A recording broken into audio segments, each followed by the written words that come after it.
Hey guys, and welcome to another mod spotlight. I'm Exterminator, and thank you for joining me. Today we are going to go over the Factorissimo mod. It's pretty new. It was released 2 days ago, and the dev actually posted it to Reddit, and it kind of exploded. So I figured it was something good to review, just because people seem to like it, and for anyone who may not have seen it, it'll get the word out, because it is freaking awesome. So what does this do? It adds a factory here, a new kind, which you achieve through the, that's automated construction. There's another one, architecture research, which is 50 and 50, pretty cheap, and it unlocks this. And this guy costs 100 steel and 500 stone to make, so kind of expensive in the stone department, but not bad. And this is cool. It's kind of like that mod, I forget what it was called, the one where you could, like, you would go in a train, like your whole factory was in a train. I forget what the mod was called, but you could like build your entire factory in a train car because it like made it bigger on the inside. That's what this does, except a factory. So you have 4 inputs on each side except the entrance. This is the entrance down here on the south side, and then you have 1, 2, 3, 4 across the top, and 4 over here. You can input stuff and output stuff. So what's happening here? Well, we have a belt inputting iron, and we have a pipe, because you can do pipes too, inputting oil. Now you can use normal pipes, they just, the graphical thing looks funny, they don't actually look like they connect, so visually it's probably better to just use an underground pipe. But what you do is you walk in here, and boom, we got a big area here. We got 36 by 36 is how big this is. And you can see that what happens is you feed the belt in, and it essentially teleports it in, and here you are. You can work with it. Same with the pipe. We have a full pipe. You could do oil processing in this, which actually would be, in my mind, a fantastic use of this because it makes oil so much more compact. You could fit probably all your oil production in this if you don't go way overboard, and instead of taking up a huge space, it takes up the space. And this is a 6x6 building, by the way. So we come in here. Excuse me. You can build whatever. The whole thing, you don't need power poles in this. It draws power from the outside, and then it essentially just powers the whole inside. This accumulator, you can see, it's just, the coverage is massive. So you do have to hook this up to power, and it has an internal buffer of, I believe, 20 megajoules, which it'll store up. Yeah, 20 megajoules buffer, so it will work, like, for a while, if you're using all solar out here and it's nighttime, this will have a storage amount. And the max input, I think, is supposed to be 50 megawatts is what the post says, but the dev in the Reddit post, I asked them, and they said currently it's actually only 25 megawatts max input to this. They're going to change it to 50 like it's supposed to be.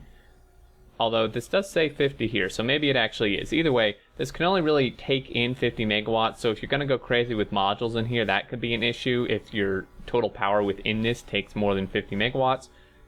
And then you output the same way. So you can see we have this belt, these belts outputting, and they teleport out.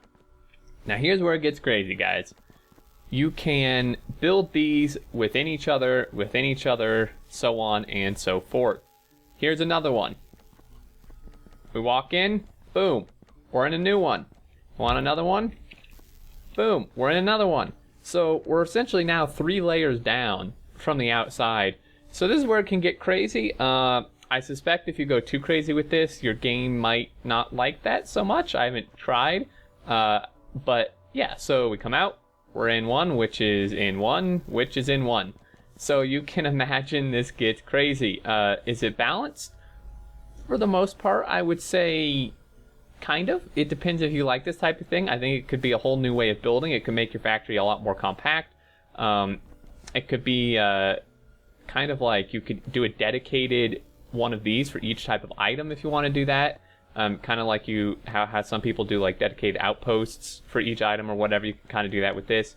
And there you go. So just to demonstrate that this one is producing cable. Well, it has a spawn belt, but still. It's outputting cable, which outputs through here, which outputs all the way to the outside. So there we go.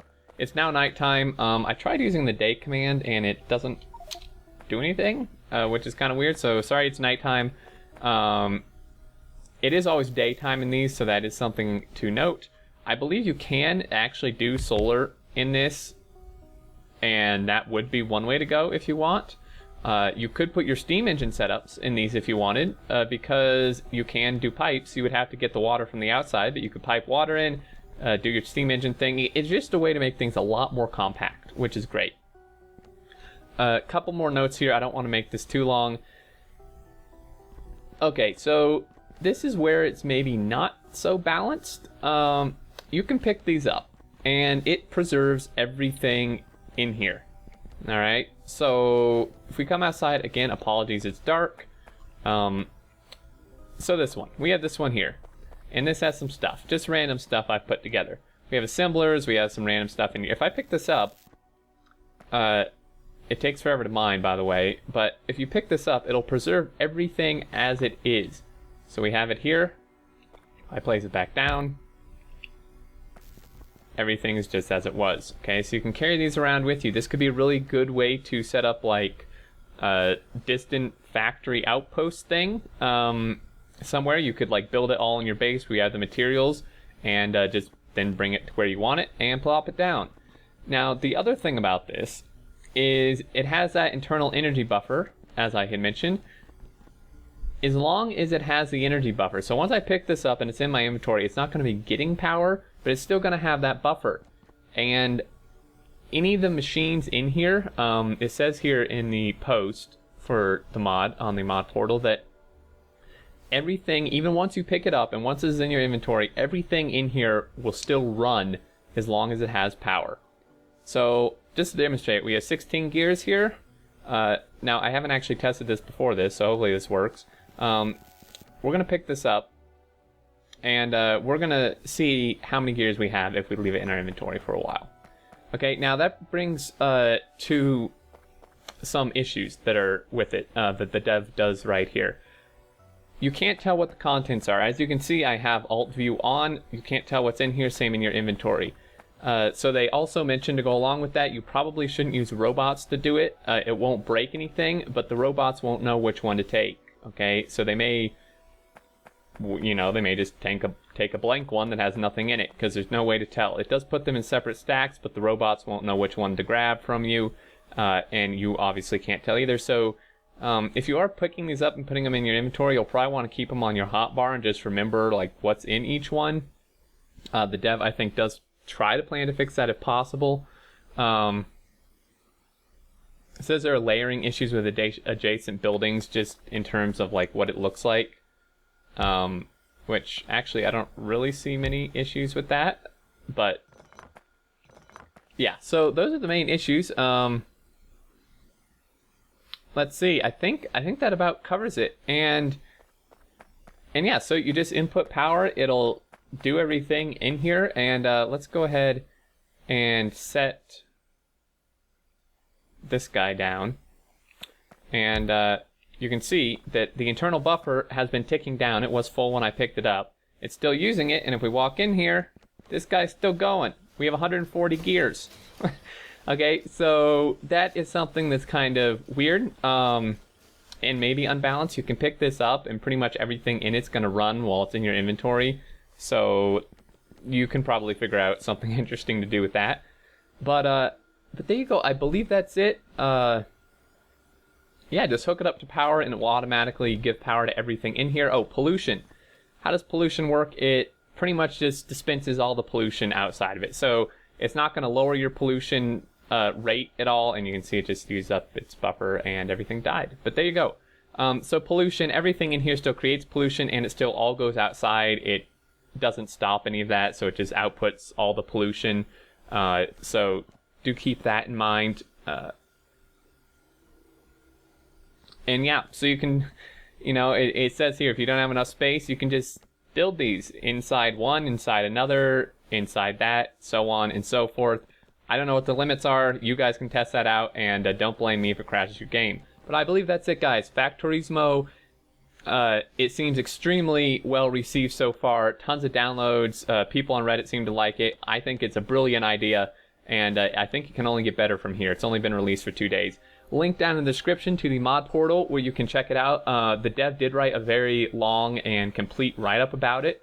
So, you know, there you go. If you want to read more about it, definitely check it out. If you're interested, this is your thing. I think this could potentially make some very interesting factories, maybe even some series or something. And there you go. Thanks for watching. Hope you enjoyed. If you have any questions, suggestions, so on and so forth, leave them down in the comments. But until next time, I look forward to seeing you all, and do take care, guys.